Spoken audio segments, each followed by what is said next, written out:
Hello, this video is for Chemistry 104, Lab 8, Stoichiometry, but you might be watching this for a different course because this lab is taught in multiple courses. So we'll briefly go over the introduction. In this lab, you will react sodium carbonate and sodium hydrogen carbonate with hydrochloric acid. The reaction produces water, carbon dioxide, and sodium chloride. The goal is to relate the amount of sodium carbonate or sodium hydrogen carbonate at the beginning of the experiment with the amount of dry sodium chloride collected at the end of the experiment. It will be relatively easy to collect and purify the sodium chloride. The carbon dioxide bubbles away and the water can be boiled off. If we start with 1.00 grams of sodium carbonate, how much sodium chloride should we expect to be produced? Unfortunately, there's no way to directly calculate the mass of a product produced from a certain mass of reactant. A balanced chemical equation, however, relates the moles of product to the moles of reactant. This means that the calculations performed in this lab must be performed in 3 different steps. So the first step is to convert the mass of reactant to the moles of reactant using the molar mass of the reactant. The second step is to convert the moles of reactant to the moles of product using the coefficients in the balanced equation. And then the third step is to convert the moles of your product to the mass of product using the molar mass of the product.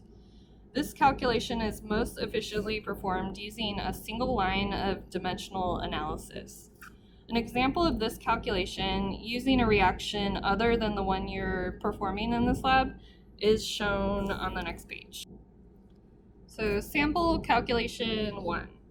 9.34 grams of octane, which is C8H18, are burned in excess oxygen. How many grams of carbon dioxide are produced? Solution. The reactants in this reaction are octane and oxygen. So this is octane and this is oxygen. And the products of combustion of a hydrocarbon are carbon dioxide and water. So there's carbon dioxide and this is water. From this information, a balanced equation can be written. So this is the balanced equation. This balanced equation is necessary because the coefficients relate the moles of reactants to the moles of product. Next is useful to calculate the molar masses of octane and carbon dioxide. So the molar mass for octane is 114.23 grams per mole, and the molar mass of carbon dioxide is 44.01 grams per mole. The calculation is then performed in one line of dimensional analysis. So this is the original mass of octane that we used. And then this is the molar mass of octane. And then this is the coefficients of CO2 to the coefficients of octane. And then this is the molar mass of CO2. So then we get the mass of CO2 produced. The problem tells us that we are provided with excess oxygen. This means that there is more oxygen present than is needed for the reaction. The octane alone determines the mass of carbon dioxide that will be produced. Also note that the coefficients are perfect numbers. They do not change the significant figures in the reported answer. In real life, the amount of carbon dioxide measured will often be less than the theoretical amount that you calculate. Many errors can cause this. For instance, the octane may not fully burn, or some of the octane may be converted to carbon monoxide rather than carbon dioxide. To compare the actual conversion measured in an experiment with the theoretical conversion calculated by stoichiometry, The percent yield is often reported.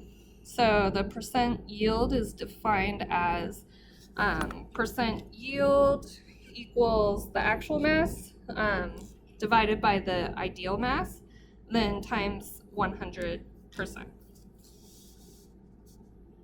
In some cases, it's possible for a percent yield to be greater than 100% due to experimental error. Suppose water vapor is mistakenly collected with the carbon dioxide when octane is burned.